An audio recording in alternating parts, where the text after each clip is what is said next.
Benin, 112,600 square kilometers, about 8 million inhabitants. This is one of the world's smallest and least populated countries in Africa. But in Benin, greatness has nothing to do with size. For those who knew the country well, it used to be called Dahomey, the Latin Quarter of Africa. Despite the change of name, it remains the Latin Quarter of Africa. It is also the laboratory of democracy in Africa and one of the most stable countries on the continent. Such attributes inspire respect, but there is better to the country.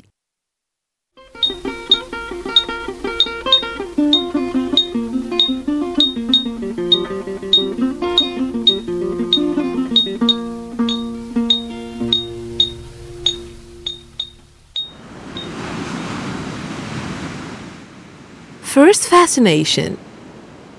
It stretches on 150 kilometers. On this coast, we will visit 3 cities including Grand Popo, Ouidah, and Cotonou, which you can see right now. This is the main gateway to the country when you come by plane or by boat. It is also the business center par excellence. Over 60% of the country's businesses take place in this sprawling metropolis that is still very friendly. The port. It serves the hinterland countries, such as Niger and Burkina Faso, which trust the country's port completely because it meets the standards of the International Code for the Security of Ships and Port Facilities, ISPS. Even the giant Nigeria uses it frequently. Another site in Cotonou is its market. It is one of the largest and busiest markets in West Africa. If you're interested in good business, you will find it here. Everything is available in this market.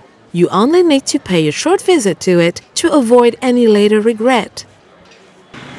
Cotonou is not the capital city of Benin, but it has the stuff of a capital city. Almost all institutions of the Republic are based here. The head offices of all international organizations are based in Cotonou. So do all embassies. Finally, Cotonou is the city of Evasions. These legendary motorbike taxis, whose drivers are dressed in yellow, facilitate your movements just for some coins.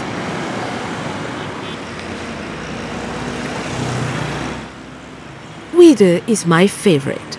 For me, this city epitomizes Benin.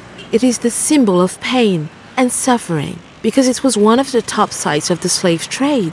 Once in Benin, please pay a visit to this city and especially go down the slave route, starting from the slave auction place to the gate of no return, stopping at the tree of forgetfulness, Somai Square, the memorial, and the tree of return. It is an edifying pilgrimage worth doing although it is moving. To complete your visit to the sites of this shameful trade, you must come here. In this former Portuguese fort, built in 1721, you will find an impressive collection of photographs and various objects on the slave trade.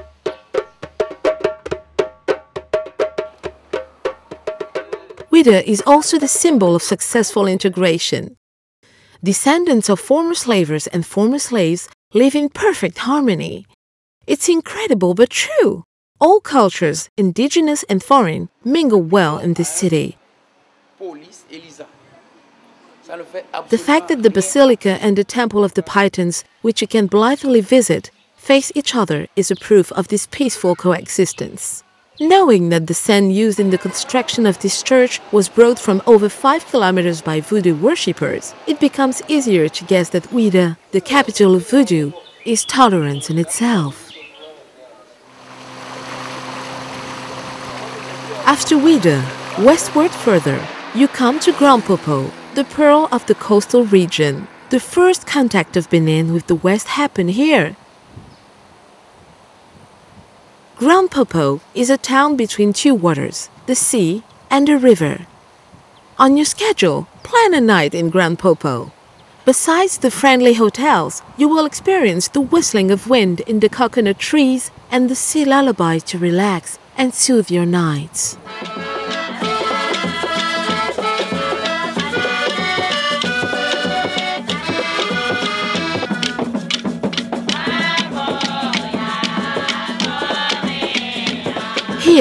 As in Ouidah, we have families bearing the names of former explorers and slavers such as Olympio, Johnson, Freitas Almeida, Benthic, Bovis, de Souza, Lemon, Gomez, Oliveira, Olivier de Monteguer, to name only those. Such families are also found in Porto Novo, Benin's capital city. The Portuguese were here at home, for it seems the town reminded them of Porto. Thus, they named it Porto Novo in 1752. Porto Novo was an ancient kingdom. Today, it remains a rather historic city or a city museum. Porto Novo, it is Benin's memory. You'll find royal palaces including the one of King Tofo I in the city, old buildings in the Luso-Brazilian style, treasures in the various museums, the National Library, and many other sites, some as interesting as the others. Now, I suggest you go northward into Benin, precisely to Abomey, another historic city. But on the way, 2 stops are important. The first is that of Ganvier, the lake village. It is the most visited site. I would say that it is the greatest site of Benin. People go to Ganvier to escape, to dream, and to share moments of pleasure with very friendly people, especially when you put your cameras away. In the beginning, I told you that this country is small but great. Well, evidences of this are not what miss. Here is another one. Toussaint Louverture, the first black general in the French army, the liberator of Haiti, the first of blacks in the land of the white. He is Beninese, precisely from Alida, an old historic city founded around the 14th century. The founders of the kingdoms of Porto Novo and Abomey originally departed from this city. Welcome to Abomey, the city of King Béhanzin, the fierce opponent to the French penetration into Dahomey. Going to Abomey is tantamount to trading the sacred land of Amazons, these fearsome women warriors who gave trouble to French troops.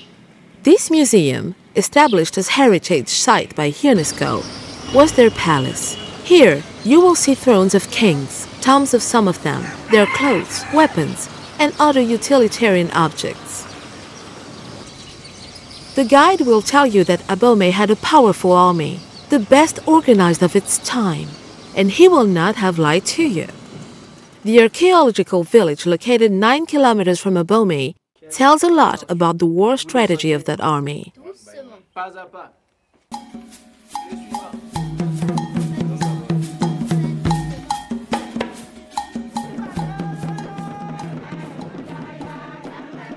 On the same latitude, east side, you can visit Ketu, the Oduduwa community. This old Yoruba kingdom was founded by the eldest son of King of Ile-Ife. Ile-Ife is a town in Nigeria. The biggest site of Ketu is 2 magic doors, a male and a female. They have incredible supernatural powers that would be tedious to enumerate here. We now turn to the heights of Benin. Let me tell you right away that it has nothing to do with the Kilimanjaro. These are hills and mountain ranges proportional to the size of the country. Have a look at those of Dasizome. At the foot of one of them, a Mary's grotto was constructed since 1954 because it was believed the place looks like Lourdes in France. Formerly, these hills were actual shields or fortresses against invaders.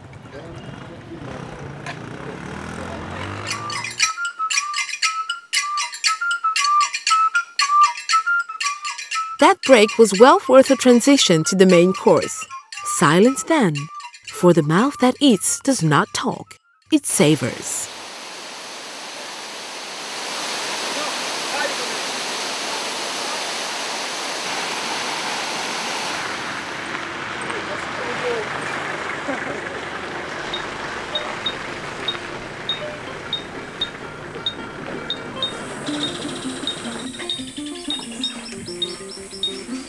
You've seen in sequence the falls of Tanugu and Kota and the beautiful landscape of Atakura that the camera has some trouble showing at perfection. Now, you're in the 100% natural park of Penderi.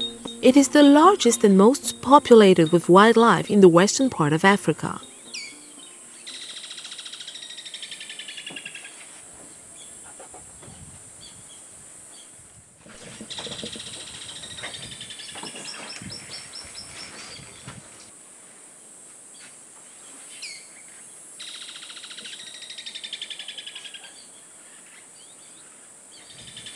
The Tata Samba. What an architecture! These castles, built usually in the shade of a baobab tree, were invented by Otamari people to protect themselves against aggressors. At the entrance, you have the protective deities. The ground floor is the domain of domestic animals. In the meantime, men live on the floor next to their attics.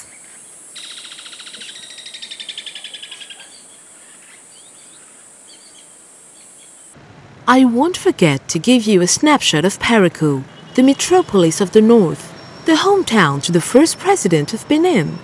It's also a former kingdom. Its market is one of the largest of Benin. Parakou is renowned for its tasty pole cheese. This big red cheese is known as wagisi. It can be eaten crude, fried, or cooked in any sauce. Parakou is also known as the town of Nyams. Nyams are the main food in northern Benin.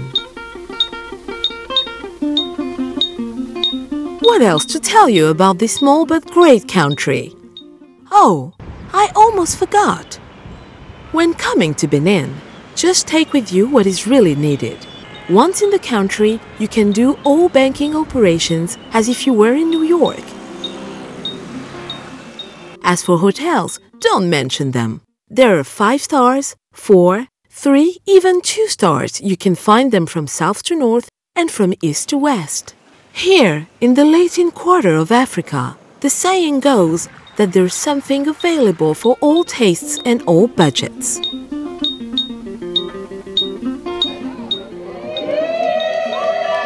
I am going to stop here for today, because in Benin, we do not take the whole arm when somebody holds out his hand to us. Similarly, we do not go to the bedroom directly when we are admitted into the living room.